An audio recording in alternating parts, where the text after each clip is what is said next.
Ang unang sulat ni Pablo alang sa mga taga-Korinto. Unang Korinto, Kapitulo 1. Gikan ni Pablo nga sa pagbuot sa Dios, gitawag aron mahimong apostol ni Kristo Jesus, ug gikan usab sa atong igsuon nga si Sostenes.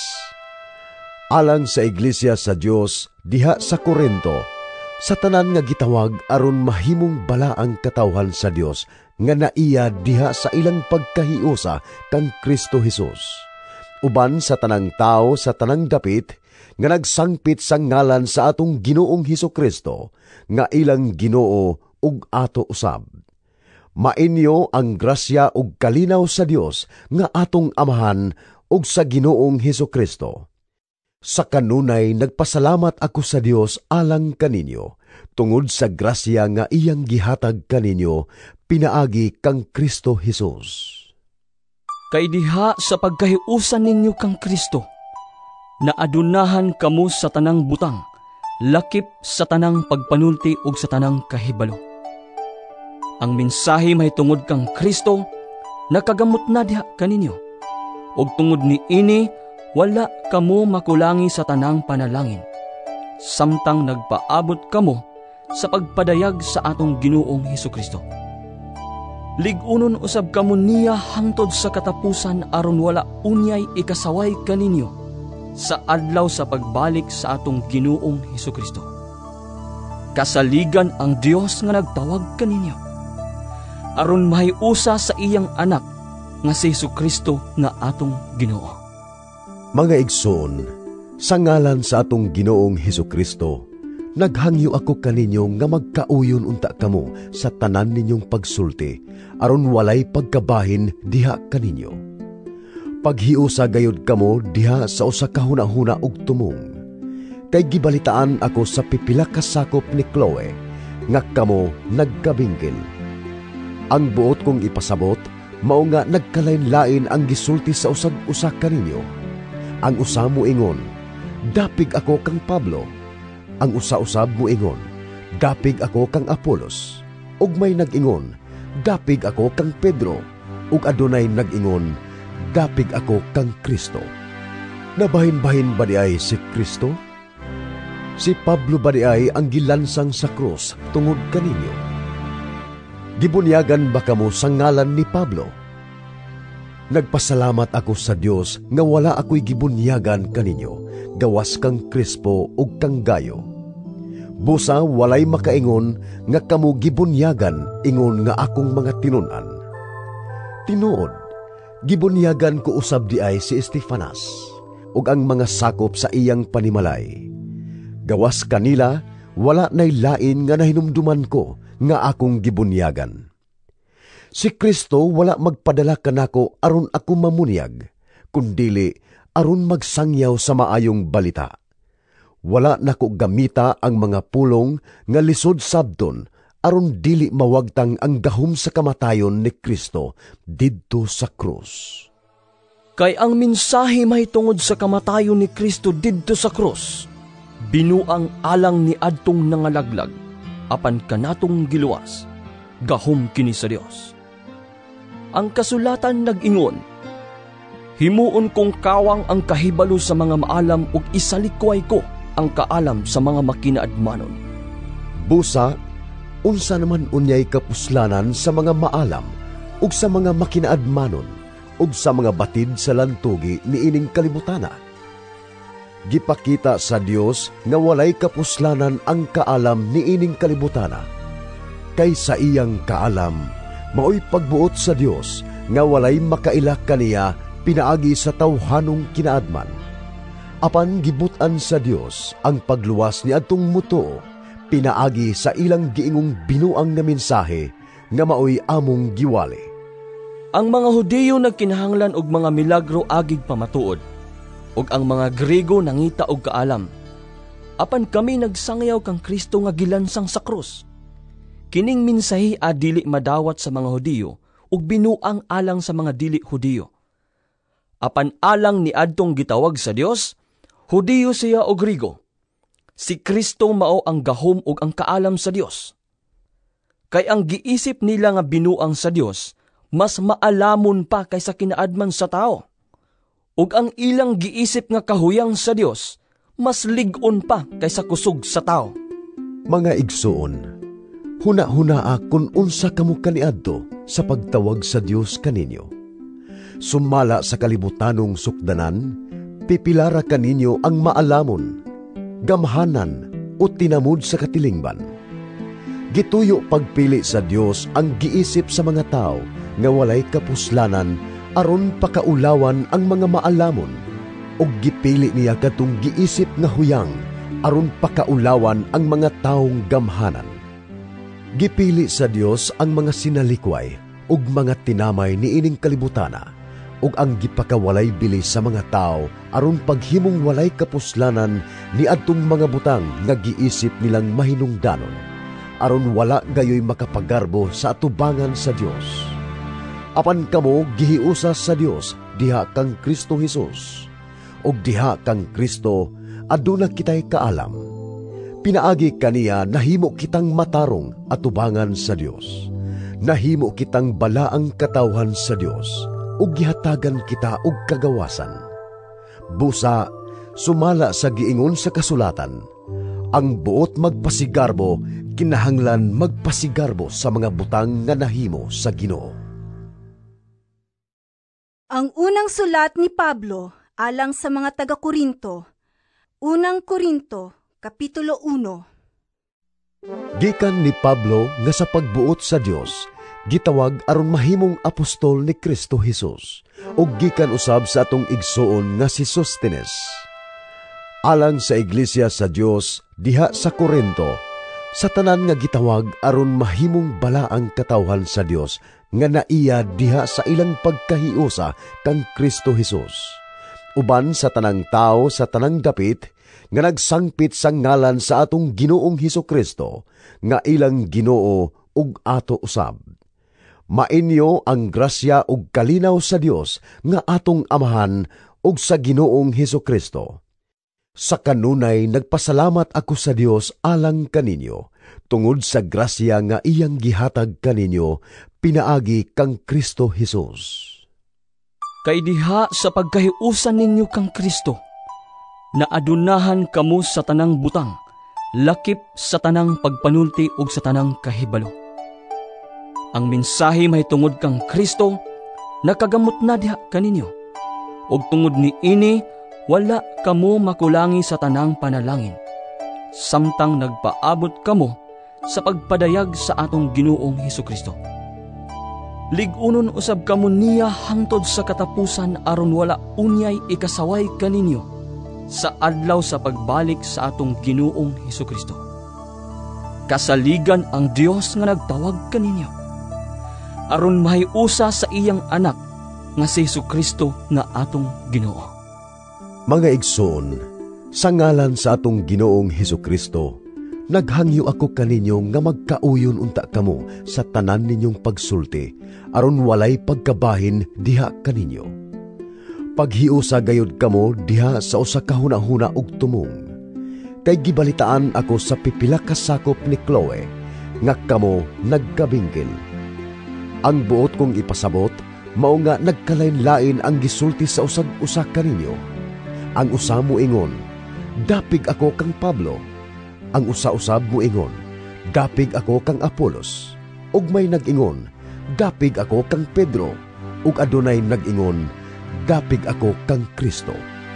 Nabahin-bahin ba diay si Kristo? Si Pablo ba diay ang gilansang sa krus tungod kaninyo? Gibunyagan ba kamo sa ngalan ni Pablo? Nagpasalamat ako sa Dios nga wala ako'y gibunyagan kaninyo, gawas kang Crispo ug kang Gayo. Busa walay makaingon nga kamo gibunyagan ingon nga akong mga tinun-an. Tinuod, gibunyagan ko usab diay si Estefanas ug ang mga sakop sa iyang panimalay. Gawas kanila, wala nay lain nga nahinumduman ko nga akong gibunyagan. Si Kristo wala magpadala kanako aron ako mamunyag, kundili aron magsangyaw sa maayong balita. Wala nako gamita ang mga pulong nga lisod sabton aron dili mawagtang ang gahom sa kamatayon ni Kristo didto sa krus.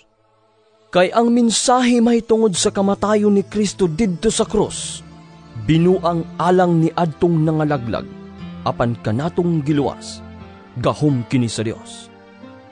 Ang kasulatan nag-ingon, himuon kong kawang ang kahibalo sa mga maalam ug isalikway ko ang kaalam sa mga makinaadmanon. Busa, unsa naman unyay kapuslanan sa mga maalam ug sa mga makinaadmanon ug sa mga batid sa lantugi niining kalibutana. Gipakita sa Dios nga walay kapuslanan ang kaalam niining kalibutana. Kay sa iyang kaalam, maoy pagbuot sa Dios nga walay makaila kaniya pinaagi sa tawhanong kinaadman. Apan gibutan sa Dios ang pagluwas ni adtong mutuo pinaagi sa ilang giingong binuang nga mensahe nga maoy among giwali. Ang mga Hudiyo nagkinahanglan og mga milagro agig pamatuod, ug ang mga Grego nangita og kaalam. Apan kami nagsangyaw kang Kristo nga gilansang sa krus. Kining mensahe dili madawat sa mga Hudiyo ug binuang alang sa mga dili Hudiyo. Apan alang ni adtong gitawag sa Dios, Hudiyo siya o Grego. Si Kristo mao ang gahom ug ang kaalam sa Dios. Kay ang giisip nila nga binuang sa Dios, mas maalamon pa kaysa kinaadman sa tao. Ug ang ilang giisip nga kahuyang sa Dios, mas lig-on pa kaysa kusog sa tao. Mga igsoon, huna-hunaa kung unsa kamo kaniadto sa pagtawag sa Dios kaninyo. Sumala sa kalibutanong sukdanan, pipilara kaninyo ang maalamon, gamhanan o tinamud sa katilingban. Gituyo pagpili sa Dios ang giisip sa mga tao nga walay kapuslanan aron pakaulawan ang mga maalamon, ug gipili niya katong giisip nga huyang aron pakaulawan ang mga taong gamhanan. Gipili sa Dios ang mga sinalikway ug mga tinamay niining kalibutana, ug ang gipakawalay bilis sa mga tao aron paghimong walay kapuslanan ni adtong mga butang nga giisip nilang mahinungdanon, aron wala gayoy makapagarbo sa atubangan sa Dios.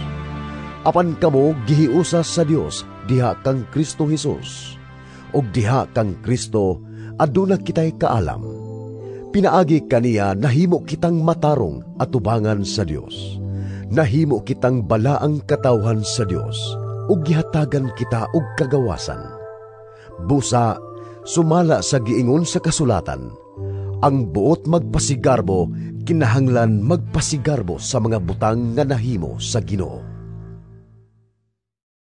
Ang unang sulat ni Pablo alang sa mga taga-Korinto. Unang Korinto, Kapitulo 1. Gikan ni Pablo nga sa pagbuot sa Dios, gitawag aron mahimong apostol ni Kristo Jesus, ug gikan usab sa atong igsoon nga si Sostenes.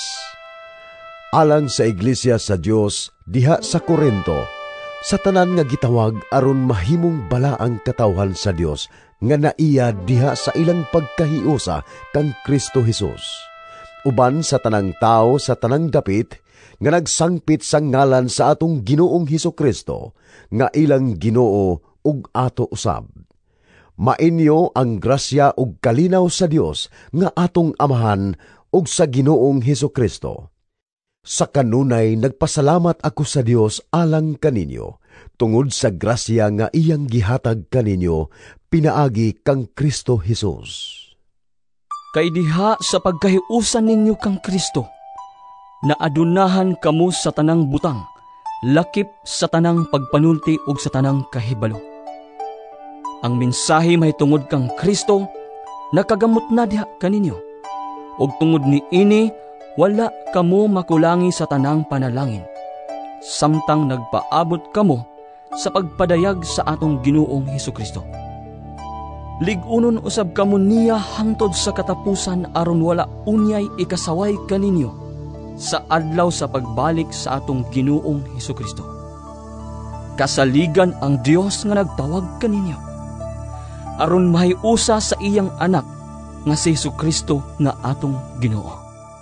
Mga igsoon, sa ngalan sa atong Ginoong Hesukristo, Naghangyo ako kaninyo nga magkauyon unta kamo sa tanan ninyong pagsulti, aron walay pagkabahin diha kaninyo. Paghiusa gayud kamo diha sa usa ka hunahuna ug tumong. Kay gibalitaan ako sa pipila ka sakop ni Chloe, nga kamo nagkabingkil. Ang buot kong ipasabot, mao nga nagkalain-lain ang gisulti sa usag-usa kaninyo. Ang usa mo ingon, dapig ako kang Pablo. Ang usa-usab mo ingon, dapig ako kang Apolos. Ug may nag-ingon, dapig ako kang Pedro. Ug adunay nag-ingon, dapig ako kang Kristo. Nabahin-bahin ba di ay si Kristo? Si Pablo ba di ay ang gilansang sa krus tungod kaninyo? Gibunyagan ba kamo sa ngalan ni Pablo? Nagpasalamat ako sa Dios nga wala ako'y gibunyagan kaninyo, gawas kang Crispo ug kang Gayo. Busa walay makaingon nga kamo gibunyagan ingon nga akong mga tinun-an. Tinuod, gibunyagan ko usab di ay si Estefanas ug ang mga sakop sa iyang panimalay. Gawas kanila, wala nay lain nga nahinumduman ko nga akong gibunyagan. Si Kristo wala magpadala kanako aron ako mamunyag, kundili aron magsangyaw sa maayong balita. Wala nako gamita ang mga pulong nga lisod sabton aron dili mawagtang ang gahom sa kamatayon ni Kristo didto sa krus. Kay ang mensahe mahitungod sa kamatayon ni Kristo didto sa krus, binuang alang ni adtong nangalaglag, apan kanatong giluwas, gahom kini sa Dios. Ang kasulatan nag-ingon, himuon kong kawang ang kahibalo sa mga maalam ug isalikway ko ang kaalam sa mga makinaadmanon. Busa, unsa naman unyay kapuslanan sa mga maalam ug sa mga makinaadmanon ug sa mga batid sa lantugi niining kalibutana? Gipakita sa Dios nga walay kapuslanan ang kaalam niining kalibutana. Kay sa iyang kaalam, maoy pagbuot sa Dios nga walay makaila kaniya pinaagi sa tawhanong kinaadman. Apan gibutan sa Dios ang pagluwas ni adtong mutuo pinaagi sa ilang giingong binuang na mensahe nga maoy among giwali. Ang mga Hudiyo nagkinahanglan og mga milagro agig pamatuod, ug ang mga Grego nangita og kaalam. Apan kami nagsangyaw kang Kristo nga gilansang sa krus. Kining mensahe dili madawat sa mga Hudiyo ug binuang alang sa mga dili Hudiyo. Apan alang ni adtong gitawag sa Dios, Hudiyo siya o Grego. Si Kristo mao ang gahom ug ang kaalam sa Dios. Kay ang giisip nila nga binuang sa Dios, mas maalamon pa kaysa kinaadman sa tao. Ug ang ilang giisip nga kahuyang sa Dios, mas lig-on pa kaysa kusog sa tao. Mga igsoon, huna-hunaa kung unsa kamo kaniadto sa pagtawag sa Dios kaninyo. Sumala sa kalibutanong sukdanan, pipilara kaninyo ang maalamon, gamhanan o tinamud sa katilingban. Gituyo pagpili sa Dios ang giisip sa mga tao nga walay kapuslanan aron pakaulawan ang mga maalamon, ug gipili niya katong giisip nga huyang aron pakaulawan ang mga taong gamhanan. Gipili sa Dios ang mga sinalikway ug mga tinamay niining kalibutana, ug ang gipakawalay bili sa mga tao aron paghimong walay kapuslanan ni adtong mga butang nga giisip nilang mahinungdanon, aron wala gayoy makapagarbo sa atubangan sa Dios. Apan kamo gihiusa sa Dios diha kang Kristo Jesus, ug diha kang Kristo aduna kitay kaalam. Pinaagi kaniya nahimo kitang matarong atubangan sa Dios, nahimo kitang balaang katawhan sa Dios, ug gihatagan kita og kagawasan. Busa, sumala sa giingon sa kasulatan, ang buot magpasigarbo kinahanglan magpasigarbo sa mga butang nga nahimo sa Ginoo.